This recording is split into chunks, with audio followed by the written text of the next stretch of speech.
Hello, everyone, and welcome back. We will continue with our discussion of human development, and this lecture will focus on cognitive development.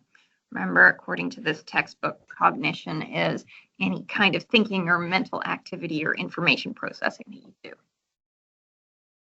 So, developmental psychologists have thought about how we acquire the ability to learn and to think and to communicate and remember over time. Obviously, there are pretty big differences in these ability between particularly, say, young children, adults, and older adults. And different researchers have taken different emphases, they've used different perspectives. Some of them focus on stages. Some developmental psychologists have think about human development in stage-like models. Think about the way that a tadpole is a totally different stage from a frog. It's qualitatively different. Well, are there stages in human development? How is a baby's thinking qualitatively different from a 5-year-old's or a 15-year-old's? And then other researchers look at development as more gradual and continuous. And really, it's both. We have continuous development through these stages. Some developmental psychologists think about cognition as like one thing. Imagine like the G factor of intelligence. But then others would focus on specific domains of cognitive ability. So your social skills could be one domain of your cognitive ability. Your ability to reason could be one domain. So some researchers focus on these specific domains, and other ones just look at like a general blanket cognitive ability. And then different researchers have focused on different sources of learning. Right? How are you learning from your physical environment? How are you learning from your social environment? And how is all this all affected by your own biological development? One of the most famous developmental psychologists is Jean Piaget.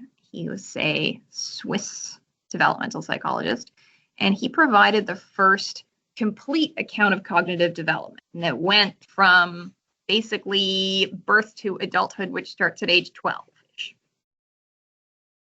And he thought of cognition in a domain general kind of way and in a stage-like way.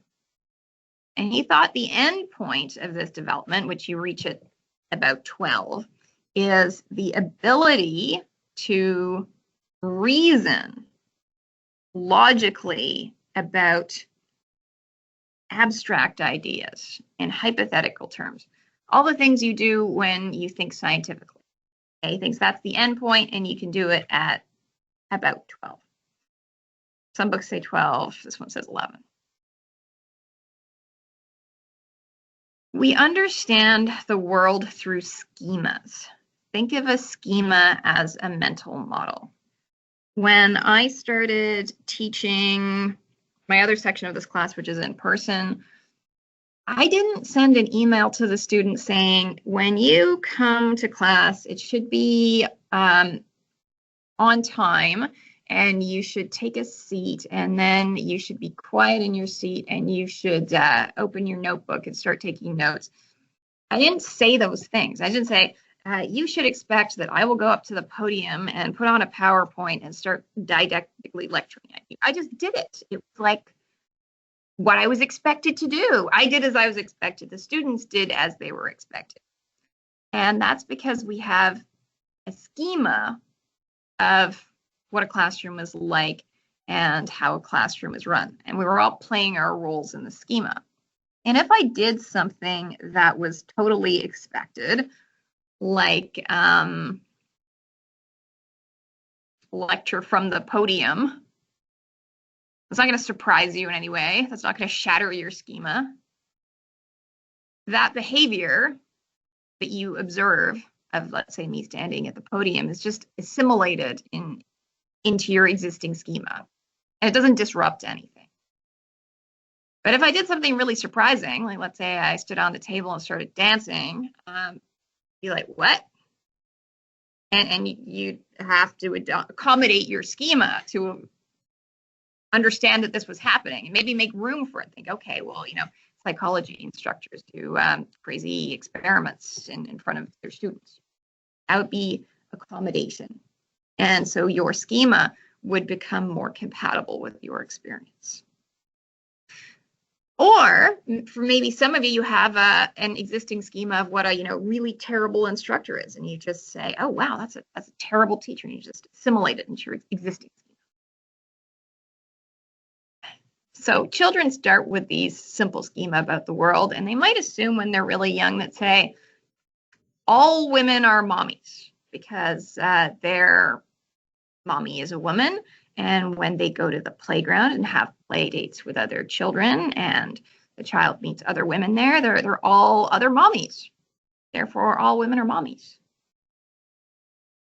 And if a child were to be introduced to a new woman and that person is a mother, that information would just be assimilated into the existing schema. But a child might have to accommodate to information, would have to accommodate the schema to information that didn't fit. And when I was working on this particular slide, my 9-year-old daughter came over and she asked me what I was doing. And so I tried to explain this whole thing to her, that women might not, and mommies thing. And it had never actually occurred to her that maybe not all adults are parents. And she really sort of screwed her face up. Like, she was surprised. Like, what? I tried to look for a picture of it, and I found this picture there. And now, she's 12, and she knows that some adults don't have kids, and that you can grow up and not have kids. She gets that. But I saw that moment of the schema accommodating. Some of the most stressful things that happen to us are events that we don't predict and feel we don't know how to respond to because they're not in our schema. And so traumatic experiences are sometimes experiences that you didn't have a place for in your mental model, and so it shatters it. And healing can be about integrating that experience into a kind of new, bigger, stronger, or maybe more accurate schema of the world and how people work.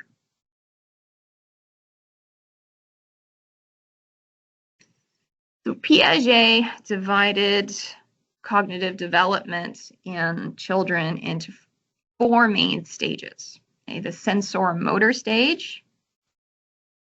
And that stage, the 0 to 2-year-old child is kind of like a dog or a cat with no thought beyond just their immediate physical experience. They're in the pre-operational stage from ages 2 to 7. And they're able to think beyond the here and now. They engage in symbolic play. They play let's make believe, right? They pretend dolls and stuffed animals are people.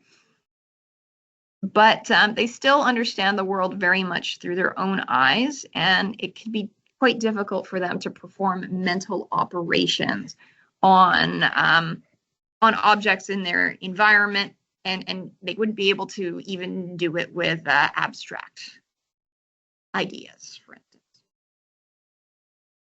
In the concrete operational periods, they get better at doing those mental transformations, but it's still only on concrete physical objects.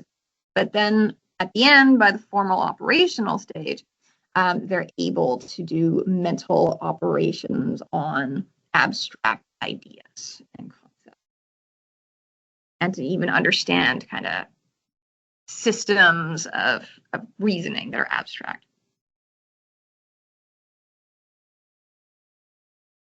In the sensorial-motor stage, a child is learning about its world through touch and through smell, right? Through direct contact, through sensation. At that stage, the major milestone is mental representation of objects that they can no longer see. So let's say I have this, you see this pen. I were to hide it under the table, Is it still there? Surprise, it's still there. It's gone. It's back. You can entertain a child of this age endlessly with this kind of game. They love peekaboo, and they'll be like very surprised by the object reappearing. And then at some stage, they grasp mental representation. They know that the thing still exists when they can't see it anymore. And now that game isn't fun for them anymore. And you would not be entertained by that game. So if you have mental representation of this pen, you can understand that it continues to exist even when you can't see it. There's a representation of it in your mind.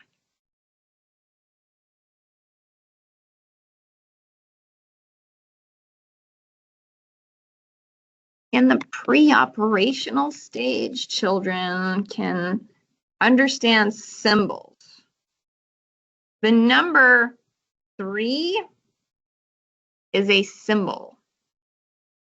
Hey, it's not like the character 3. That's a symbol that represents, let's say, 3 fingers. And at this stage, they can understand that. Now they would know that 1 plus 1 is 2.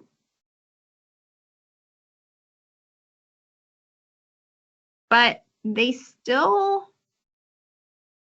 to think in one kind of dimension. So they might understand amount. They could understand that some numbers are larger than others. They could sort by, say, color.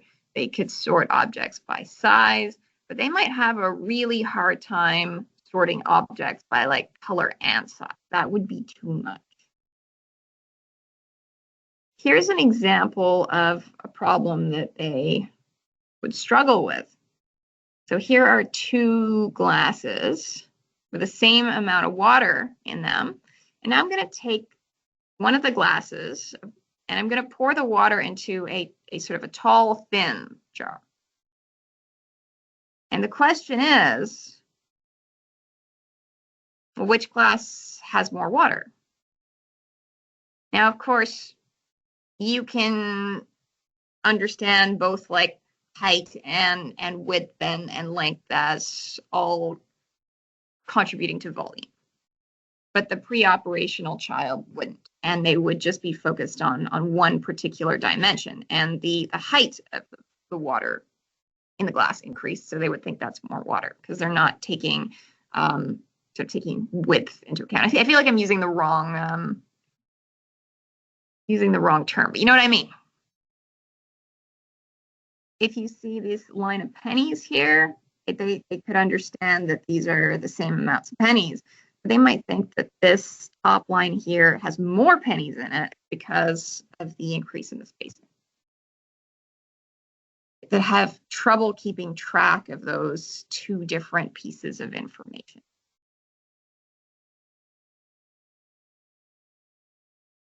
Children at this stage are quite egocentric. And we're all fundamentally pretty egocentric in that we understand the world through our own eyes and through our own experiences, and we interpret other people's behavior through our own experiences. Adults are still pretty egocentric, but they more quickly correct that egocentrism, and they have something called theory of mind. The theory of mind is important to your social skills and social functioning. And theory of mind is about your ability to understand that different people have different mental states.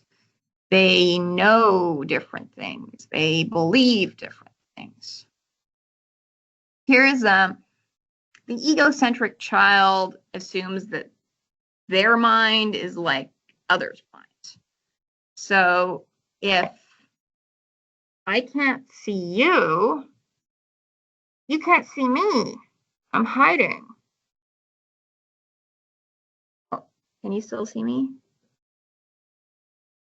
A very egocentric child wouldn't understand that. and they might think that you can't see them anymore because they can't see you. They might think that if there are monsters in the room, they can just hide under the covers. And now you can't see the spooky shadows, right? So the monsters can't see you. I feel like a really skilled child eating monster should be able to get past that and know where the child is and get under the blankets, but not in that egotistical child's mind. Egotistical in this, egocentric. Egocentric. I started using the word egotistical, which means completely different. That means being narcissistic. Egocentric just means understanding the world through yourself in your own eyes.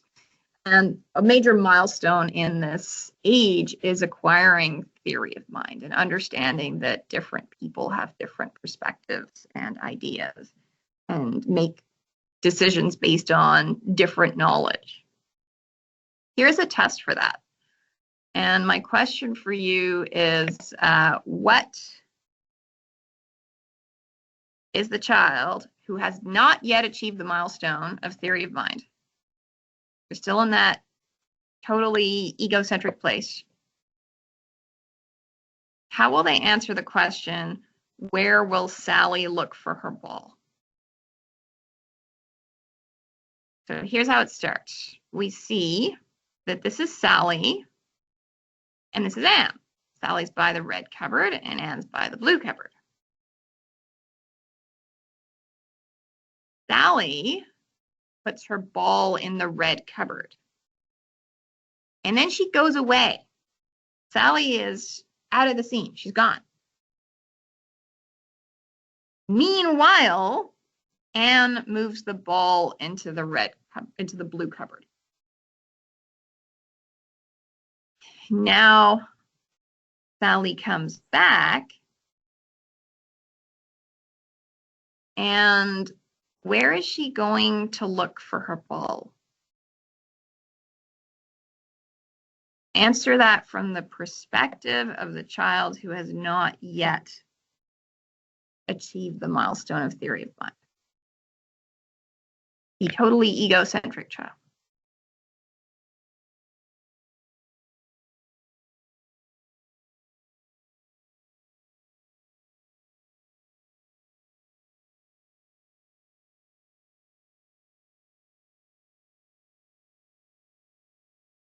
Would anyone like to hazard a guess? What would the child in this pre-operational stage say? It's just like more like casual.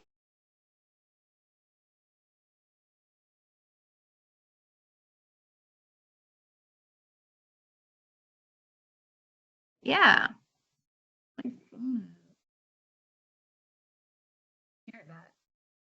Yes, you guys got it right. So Sally doesn't know that the ball got. Oh, sorry. The question is, what does the egocentric child say? The child who has no theory of mind. I got really distracted by my phone.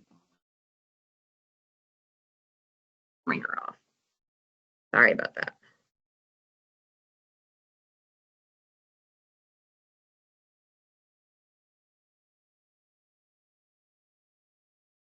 So I think this is going to be a good midterm question. Okay, so 4 of you said that Sally would look in the red cupboard.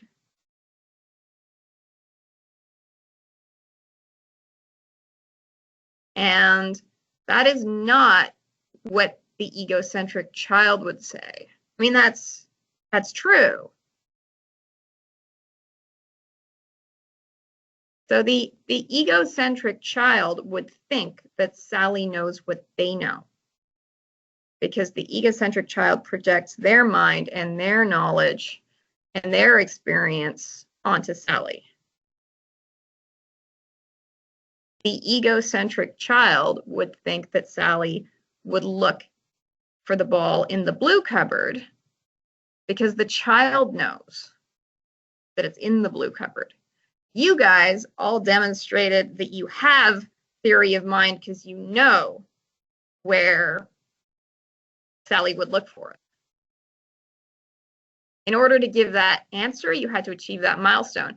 And it comes so automatically that I even didn't catch it, the error between like the 4D saying of it and the distraction with my phone. See how like I even fell into that trap when I know the answer?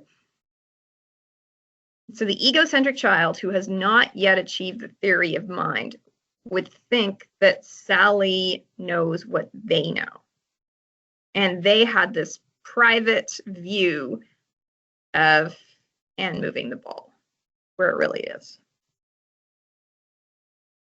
Does that make sense?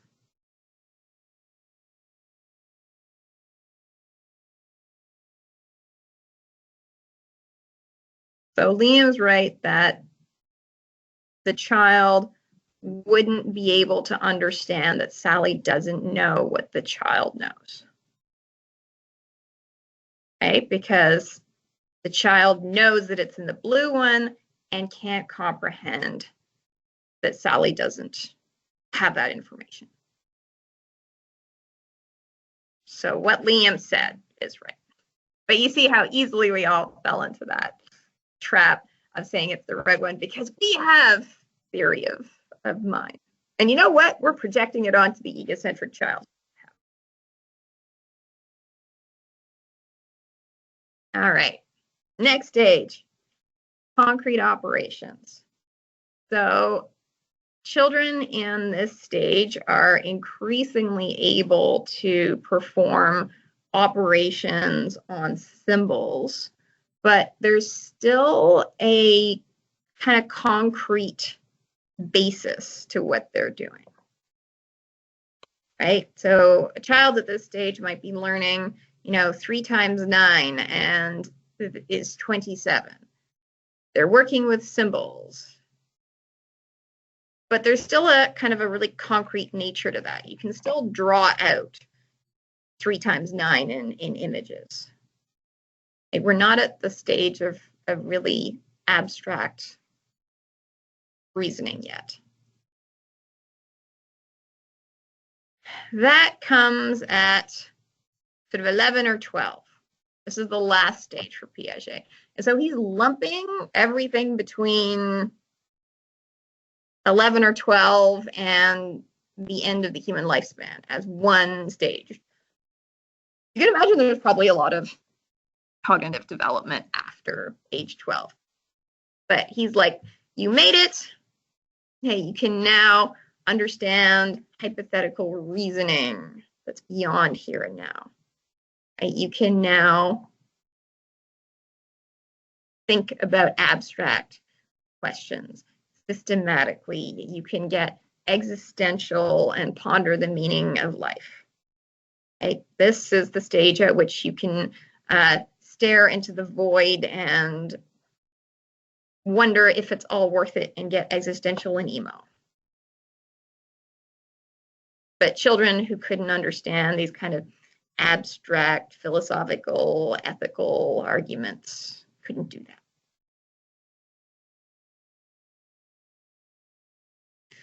Piaget's theory was hugely influential. It was like the theory of cognitive development. Most research on cognitive development was somehow research on his theory.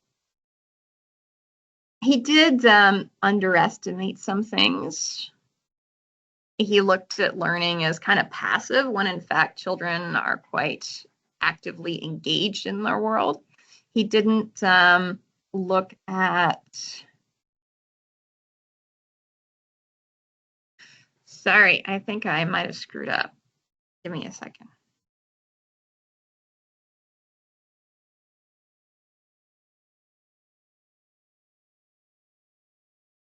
All right, I have righted myself.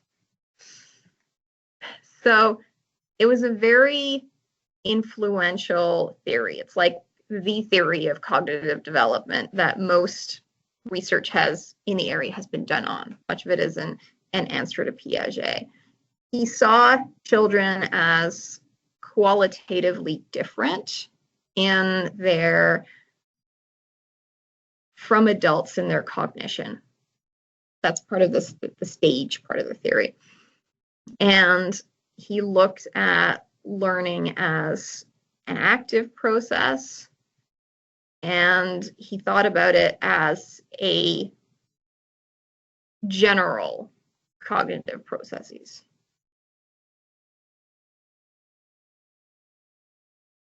However, development is more domain specific than that. He overestimated how stage-like it was, and he may have underestimated children's competence. They may actually understand some of these tasks before they can perform them or demonstrate that they know them.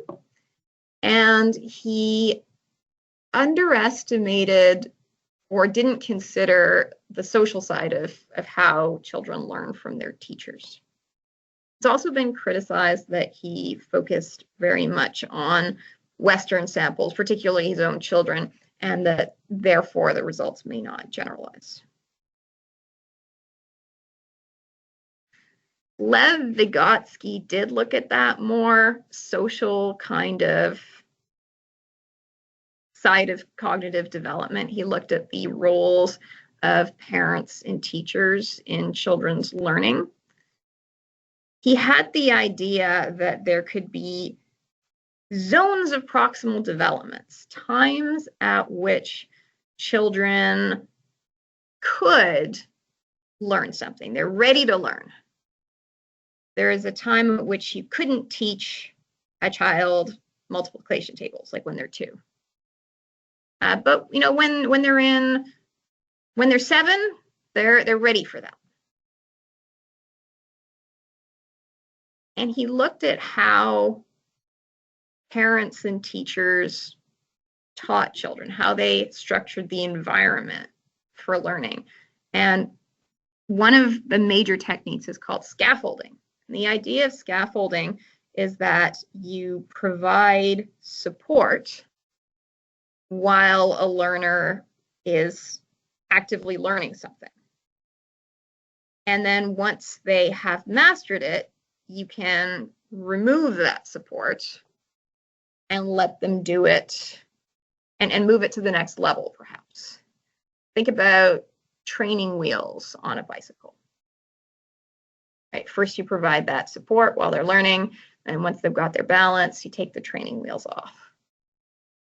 And I used a lot of scaffolding in one of my other intro psych classes. I had students writing 30-minute quizzes every single week, not every chapter. And I used those to train students to write multiple choice tests in a timed environment so that when the exam came around, they were kind of more ready for it. And I'm going to be giving students in the class that had that scaffolding a midterm next week. And I'll be interested in comparing the scores to a class like this one that has less scaffolding. Okay, you have chapter quizzes that are a bit less frequent, so that's less scaffolding. And then some of you have opted out completely, like a fair subset of students in this class don't do any quizzes and just got hit by that midterm. So I wonder if there are differences in performance between those 3 groups.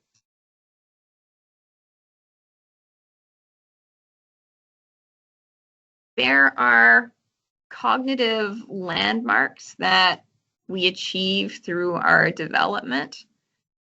There's an age at which a baby would be able to understand that among these figures here, only D and E provide the support for the blue triangle. At a certain stage, they might not understand that A, B, and C are situations where the blue triangle would fall down. There is a milestone that it's our ability to categorize objects by kind and say, these are all the red things and these are all the orange things. There is an age at which we start to develop our concept of self, and a baby doesn't have a sense of self. That starts maybe around age 5.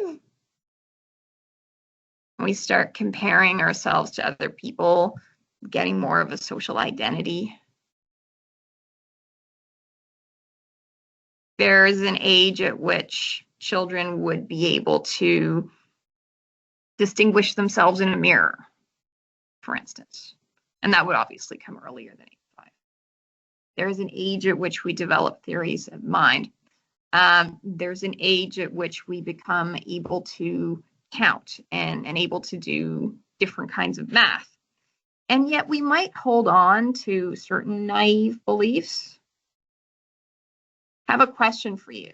Imagine if you had a marble that was going through here. Okay, and it's going to roll out. And now, what trajectory do you think it would take as it left the spiral? Would it be B or C?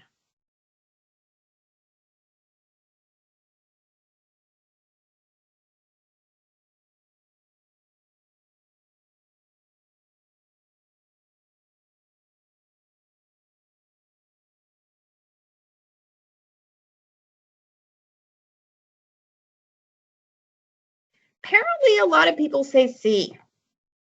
But yeah, B is correct, right? Once you take away that spiral structure, it's just going to keep moving at the exact same trajectory.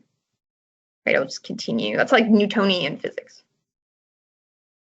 But according to your textbook, many adults believe that it's continuing to spiraling.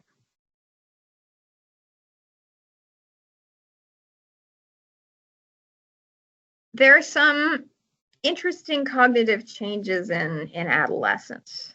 There's an age at which you realize that your parents are tremendously embarrassing and you don't want to be seen too close to them at, when they're being dropped off at school or going to the mall. Maybe you'll ask your parents to drop you off a block away so they can look like they walked there on their own.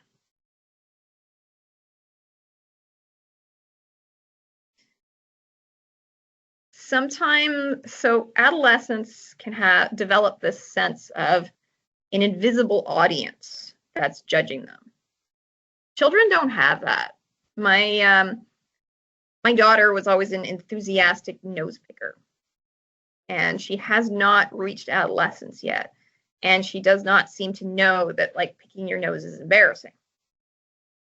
But there's a stage at which we sort of figure that out and then would be very embarrassed to be seen like that.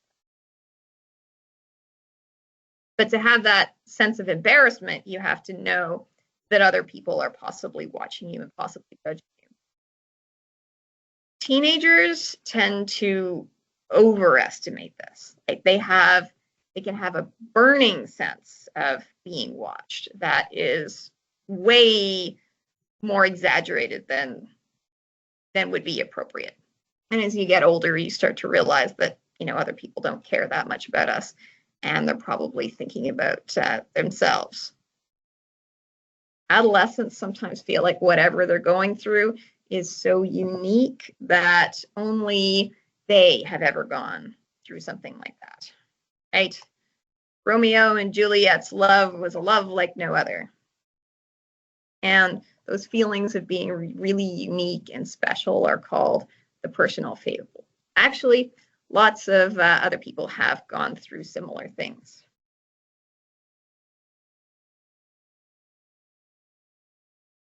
The frontal lobes mature through adolescence and are not done developing until about age 25.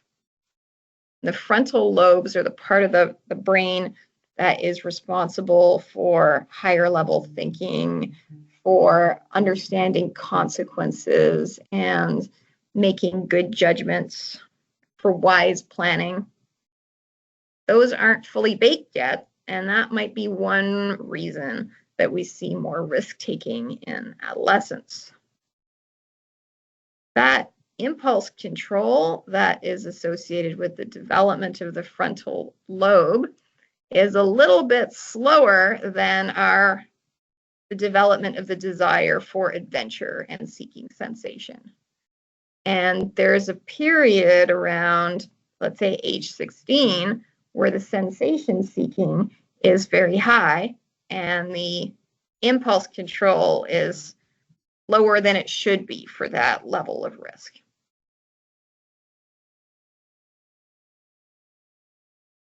So, as animals, we reach biological adulthood at sexual maturity, right? After puberty, when you can have your own children. Right? The simplest biological definition of adulthood for an animal is when it can have offspring. And in some societies that are simpler, that are less complex and industrialized, maybe you would think of a 13-year-old as an adult. So different societies have different ways of saying and different times for saying that somebody is ready, that they have come of age and are ready to take on those adult responsibilities. So to some extent, the concept of adulthood is socially constructed, because different groups have somewhat different ideas of what it means for a person to be ready and when they are ready.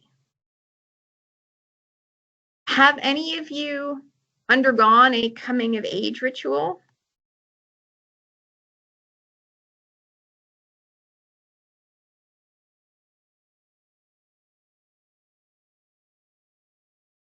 Sometimes cultural groups have a way of communicating through ritual that a person is ready.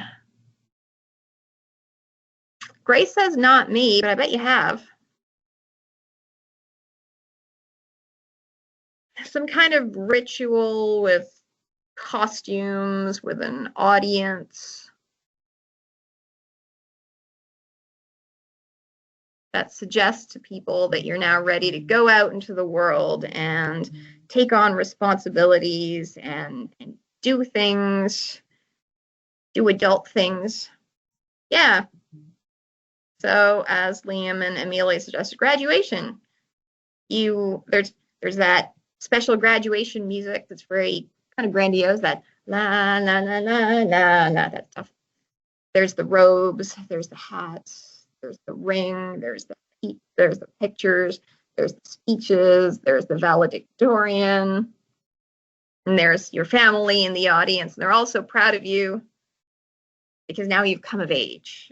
You can go out there and get a job and maybe a credit card, and pretty soon start drinking and getting loans. And here's some other ones you might have seen. Like a confirmation is kind of a coming of age. Like a baby that's baptized doesn't understand the beliefs of it, the faith, but around 12, maybe the child can understand and say, yes, I believe this, and confirm it. So confirmation is kind of a coming of age. A bat mitzvah is like a coming of age. In Bali, the coming of age ritual involves grinding down the canines, these pointy teeth of yours, because they felt that in that culture, they felt that the canines represented your animal instincts. And they saw becoming adult as learning to contain and control and manage those animal instincts. So you get canines filed down. In some more practically oriented cultures, a boy would show that he's ready to become a man by maybe surviving out in the jungle on his own, out in the woods for a day or so. And if he can come back from that, maybe he's ready. So sometimes these ceremonies involve danger and pain. Does anyone know what this is? This photograph on the bottom right?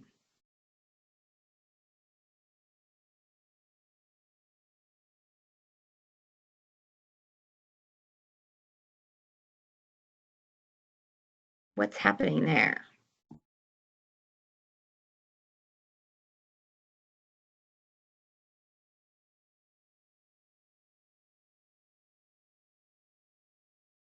What do you think is happening to those two young men?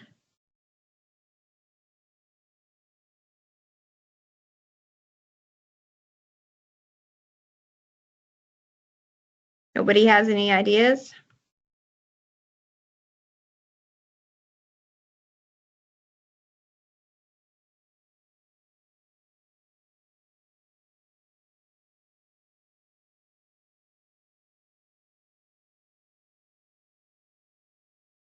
There are buckets. What are they wearing? It almost looks like they're wearing diapers. A baptism. No. This is like a frat thing. This is a hazing.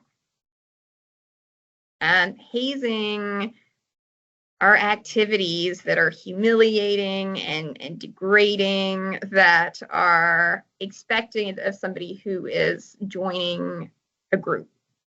And this stuff happens in, first year university, probably more often in the United States. And it humiliates, degrades, abuses, endangers them. And why would we do that? And sometimes, regardless of the person's willingness to participate. And perhaps it, communicates that they are ready to take that kind of pain. Maybe it communicates, if they undergo this willingly, that they are truly committed to the group because they let the group treat them like that. A lot of universities don't want to have anything to do with these types of hazings because they don't want the liability. Now, are you really ready to face the world after your graduation from high school, or your confirmation, or your bat mitzvah? Are you really ready to go out there and take on full adult responsibilities? Some people are, and other people aren't. And they may stay in school and stay dependent on their parents for a few more years because, it's a big, complex society out there. And you might not feel that you have acquired enough knowledge and enough skills yet. And so now in Western industrial cultures, we have this concept of emerging adulthood, which is a period going up to, say, age 25, where people are still figuring out who they are and what they want to do, and focusing on getting the training that they feel they need before going out and being independent. Western societies are a bit different with the independence thing, this idea that everyone should kind of have their own place and form their own nuclear family. There are many other cultures where people stay living in the family home together. You could have multiple generations under one roof, and you don't have that expectation that everyone needs to sort of go out and get a high-paying job to get their own place that culturally located. Then, there are the people that may fail to launch. Maybe some people never feel quite ready. So could you complete that transition to biological adulthood, but fail or refuse to make that transition to social adulthood? There is a sociocultural mental health phenomenon that in the West is called failure to launch, or Peter Pan syndrome. It's also known in Japan, which is another complex industrialized society, where it's called hikikomori. And so it's not a psychological disorder as that you'd find in the Diagnostic and Statistical Manual of Mental Disorders, like anxiety or depression. But if you become a counselor, you might encounter some of these kind of single, withdrawn, distressed, often increasingly anxious or depressed, often young men who are still living in their parents' basement at 30 and trying to figure it out. And so that's kind of the issues with adaptation and adjustment that sometimes counselors can help out with. There was a famous court case where the parents won a case to evict their 30-year-old son from their basement. He didn't want to leave. But I was looking more into this case, and I found myself wondering, what if there's more to that story? What if there's something like undiagnosed autism? So I'm going to be skeptical about putting that out as an example of failure to launch. Maybe there could be other mental health issues there as well. But there is some kind of sociocultural mental health phenomenon where people find it harder and harder to be fully adult because of how complicated what that means is.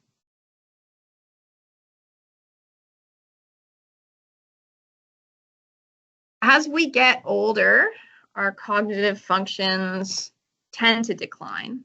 We get worse at free recall, worse at coming up with answers on the spot, and our speed of information processing declines. There are, however, some parts of cognition that seem to be cognitive functions that seem to be stable or even to increase. So we learn a lot of things that become part of our long-term memory store, that are part of our crystallized intelligence. And we tend to hold on to those things. Might be harder to learn new things and harder to work with concepts in the moment. Working memory does that. Working memory capacity declines quite quickly after young adulthood. People who are in careers that rely more on working memory, on that ability to quickly manipulate information in your mind here and now, tend to peak in young adulthood. That's when mathematicians and musicians tend to peak. And people who rely more on crystallized intelligence, more on their store of knowledge, people like historians and professors, tend to do their best work later in life. Older people also develop perspective and wisdom. All right, we are at 12:19, and I think this is a good stopping place. We'll talk about social development next. I will stop the recording here.